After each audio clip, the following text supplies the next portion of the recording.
आज हम जानेंगे सल्तनत उस्मानिया के बारे में। क्या है सल्तनत उस्मानिया, किस तरह से सल्तनत उस्मानिया को ख़त्म किया गया है, अरतुगरुल गाजी का इससे क्या रिश्ता है, कहाँ तक वो फैला हुआ था, किस तरह से अपने सल्तनत को कायम किया था, किस तरह से अपने पूरे हुकूमत को चला रहे थे, किस तरह से सल्तनत उस्मानिया मुसलमानों की इस हुकूमत को ज़ेरो ज़बर कर दिया गया, किस तरीके से ख़त्म कर दिया गया, मुसलमानों को इससे क्या सीख लेना चाहिए, किस तरीके से मुसलमानों की इतनी बड़ी सल्तनत जो 600 साल तक इस सल्तनत में हुकूमत किए, उस सल्तनत को ज़ेरो ज़बर कर दिया गया।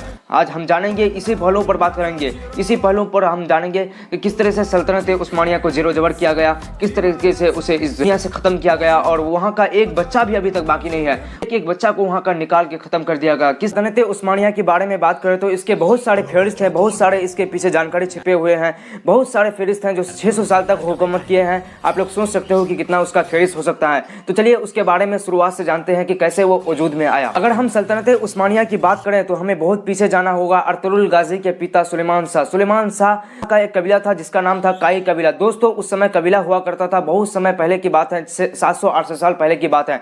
उस समय कबीला हुआ करता था, जैसे आप लोग यहाँ पे देख सकते हैं अभी जिला वाइज कुछ इस तरीके से होता है। सुलेमान शाह उस कबीले का सरदार था। तो दोस्तों उस समय जो भी जिस कबीले का सरदार होता था वही उस कबीले पर निगरानी करता था, वही उस कबीले की मतलब रहबरानी करता था। दोस्तों वही चाहता था, जो जहाँ बसाना चाहता था वही बसता था, जहाँ पे उनके लिए अनुकूल परिस्थिति होता था वही चाहता था और वही उसके लिए परिस्थिति को बढ़ाता था। तो दोस्तों कुछ इस तरीके से सुलेमान शाह ने इस कबीले को तैयार किया। दोस्तों सुलेमान शाह के 3 बेटे थे, उनमें से एक बेटा था उसका अरतुगरुल गाजी। दोस्तों अरतुगरुल गाजी बहुत ही होनहार, बहुत ही दानिशमंद, बहुत ही इंसाफ पसंद आदमी था। दोस्तों अरतुगरुल गाजी सीरियल आप लोगों को देखते ही होंगे यूट्यूब चैनल पर। आपको मालूम है कि 2014 में तुर्की में सबसे पहले इसे शायल किया गया था, लेकिन दोस्तों इसे लोकप्रिय होने के लिए अफगानिस्तान, बांग्लादेश, पाकिस्तान, हमारे देश हिंदुस्तान में भी बहुत सारे शायल हो चुके हैं। पाकिस्तान के सरकार ने भी हिंदी में उसको ट्रांसलेट किया, उर्दू में ट्रांसलेट किया, उसके बाद हमारे देश में भी चलाया, पाकिस्तान में चलाया, जहाँ जहाँ उर्दू बोला जाता है, जहाँ हिंदी बोला जाता है। तो दोस्तों कुछ इस तरीके से सीरियल भी चलाया। तो दोस्तों उसके बेटे अरतुगरुल गाजी बहुत ही होनहार थे, बहुत ही दानिशमंद थे, बहुत ही ताकतवर। अपने पिता के इंतकाल के बाद उस कबीले का सरदार अरतुगरुल गाजी बनाया गया। अरतुगरुल गाजी सीरियल में कुछ इस तरीके से आप लोग देख सकते हैं, अगर आप लोग देखे हैं तो आप लोग को जानकारी मिल ही गया होगा।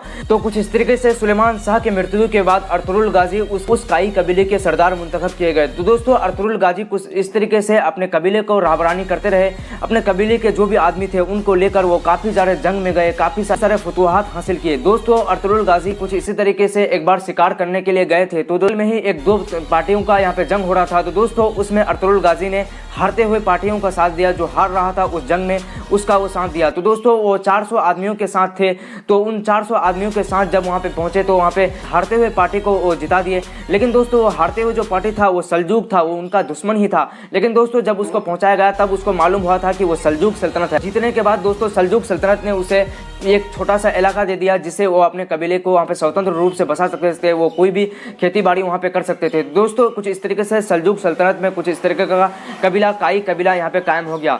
तो कुछ इस तरीके से अपने पिता सुलेमान शाह के वफात के बाद वो अरतुगरुल गाजी ने अपने कबीले का सरदार बन गया। लेकिन दोस्तों उस समय मुसलमानों के खिलाफ काफ़ी जुल्म हो रहे थे, काफ़ी उनके खिलाफ खाना जंगी हो रहे थे। तो दोस्तों अरतुगरुल गाजी ने इसमें हिस्सा लिया और इसके खिलाफ काफ़ी आवाज़ बुलंद किए। तो दोस्तों वो इसी तरह कई जंग में गए, कहीं महाज पर गए, लेकिन दोस्तों उनके साथ जो फौजी थे, फौजी दस्ता थे दोस्तों, वो काफ़ी मजबूत थे, वो काफ़ी मजबूत काम कर रहे थे। तो कुछ इस तरीके से अरतुगरुल गाजी ने अपने इलाके को काफ़ी ज़्यादा फैलाए, काफ़ी ज़्यादा फतुहात हासिल किए, काफ़ी ज़्यादा अपने इलाके को फैला दिए। दोस्तों कुछ इस तरीके से अरतुगरुल गाजी ने अपने हिम्मत, हौसला और कामयाबी को आगे बढ़ाते गए। तो अभी तक जो बातें की है अरतुगरुल गाजी और सुलेमान शाह के बारे में बात की है, अब उसके बारे में बात करते हैं कि सल्तनत उस्मानिया किस तरह से कायम किया गया। दोस्तों सल्तनत उस्मानिया की बात करें तो सल्तनत उस्मानिया अरतुगरुल गाजी का बेटा ने कायम किया था, जिसे इंग्लिश में ओटोमन एम्पायर भी कहा जाता है। तो सल्तनत उस्मानिया ओटोमन एम्पायर के बारे में बात करें तो इसकी शुरुआत उसके बेटे अरतुगरुल गाजी के बेटे उस्मान ने शुरू किया था। इसकी शुरुआत 1299 में अरतुगरुल गाजी के बेटे उस्मान ने शुरू किया था, जो काफी फतुहात हासिल किए, जो अपने एरिया को बढ़ाने के लिए, अपने क्षेत्र को बढ़ाने के लिए काफी सारे कोशिश किए। मुसलमानों के खिलाफ जो जुल्म हो रहे थे उसके खिलाफ काफी सारे आवाज बुलंद किए। अरतुगरुल गाजी के बेटे उस्मान ने सभी मजहब के लोगों के लिए एक ऐसा कानून बनाया जो सभी के लिए थे, अपने बातों को रख सकते थे। अपने उस्मान ने भी कुछ इसी तरीके से अपने कारनामे को अंजाम दिया। अपने पिता अरतुगरुल गाजी की तरह वो भी अपने इलाके को फैलाने फैलाने में काफ़ी सारे महत्वपूर्ण काम करे और बहुत सारे काम करे जो जिसमें वो अपनी सफलता हासिल की, जिसमें वो अपने कामयाबी हासिल किए। और बाद उसका सल्तनत कुछ इसी तरह चलता रहा, जेरे क़याम पर चलता रहा। दोस्तों उसके बाद आता है 1453 की बारी। 1453 का वो दिन था जिस दिन कुस्तुनतुनिया को फतह किया था, जिस साल को कुस्तुनतुनिया फतह किया गया था। इसी तरीके से उसका सल्तनत चलता रहा। उसके बाद फिर अचानक एक बार उरूज आया, वो था 1453 का साल। 1453 में सुल्तान फातेह वो शख्स था जिसने कुस्तुनतुनिया को फाइनली जीत लिया था, जिसे हमारे हुजूर सल्लल्लाहु अलैहि वसल्लम ने पेशनगोई देखा था कि कोई ऐसा ही फातेह होगा जिसे पूरे कुस्तुनतुनिया को जीत लेगा। तो कुस्तुनतुनिया शहर को मोहम्मद फातेह ने कुछ इस तरीके से जीत लिया और वहाँ पे अपना वर्चस्व कायम कर लिया। और कुछ इस तरीके से सुल्तान फातेह ने इस कारनामे को अंजाम देते हुए इस कारनामे को फाइनली पूरा कर लिया और मुसलमानों के लिए फिर एक बड़ा यहाँ पे कारनामा अंजाम दे दिया, बहुत बड़ा यहाँ पे एक जीत कर लिया। दोस्तों कुस्तुनतुनिया जीतने के बाद फिर आता है 16वीं-17वीं शताब्दी का वक्त। 16वीं-17वीं शताब्दी के वक्त में सुल्तनत उस्मानिया ओटोमन एम्पायर बहुत सारे ताकतवर हो चुके थे, लेकिन दोस्तों इसी बीच इसमें दुश्मन, इसी बीच इसमें बहुत सारे लोग ऐसे कायम हो गए जो सल्तनत को बर्बाद करने में लग गए, जो सल्तनत को बर्बाद करना चाहते थे, लोगों का साथ देने लग गए।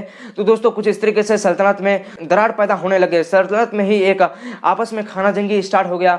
सब कोई अपने अपने तरफ से सुल्तान बनने का यहाँ पे ये पेश कर रहा था। तो दोस्तों इसी तरीके से जब चलता रहा तो दोस्तों अंग्रेज, फ्रांसीसी, अमेरिका, जर्मनी, इटली कुछ इसमें परेशान करने लगे और आखिरकार इसमें कामयाब हो भी गया। दोस्तों इसी तरीके से आप लोग देख सकते हैं कि पहला विश्व युद्ध 1914 में स्टार्ट हो चुका था। जब पहला विश्व युद्ध स्टार्ट हो चुका था तो यहाँ पे देख सकते हैं कि सल्तनत उस्मानिया में काफ़ी दरार पैदा हो चुके थे। सल्तनत उस्मानिया में ही काफ़ी यहाँ पे खाना जंगी स्टार्ट हो गया था। कुछ इस तरीके से सल्तनत उस्मानिया इसमें लड़ते लड़ते हार गए और यहाँ पे फ्रांसीसी, जर्मनी, इतालवी, अमेरिकी, रूसी कुछ इस तरीके से इसमें जीत हासिल कर लिए और भी पा लिए और इस 600 साल सल्तनत को यहाँ पे जेरो जबर करने के लिए वो लोग कामयाब हो गए। दोस्तों ये 600 साल सल्तनत को जेरो जबर करने के पीछे हमारे मुसलमानों का ही हाथ था।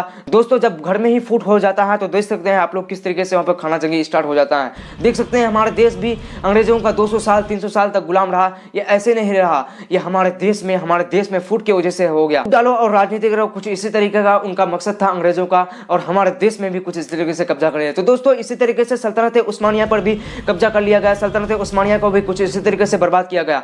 दोस्तों सल्तनत उस्मानिया पर जब कब्जा कर लिया गया तो इस खिलाफत को पूरी तरीके से खत्म कर दिया गया, क्योंकि दोस्तों उनको मालूम था कि यह खिलाफत अगर बाकी रहेगा तो इसी तरीके से मुसलमान बड़े बड़े कारनामे अंजाम देते रहेंगे, बड़े बड़े यहाँ पे फतूहात हासिल करते रहेंगे जो पूरे दुनिया में फैल सकता है। क्योंकि दोस्तों आप लोगों को मालूम है कि ये 3 बर्रे आज़म में फैल चुका था, एशिया, यूरोप, अफ्रीका, ये तीनों बर्रे आज़म में फैल चुका था। तो दोस्तों आप लोगों को बता दें कि कुछ इस तरीके से 1922 में सल्तनत उस्मानिया को खत्म कर चुका था।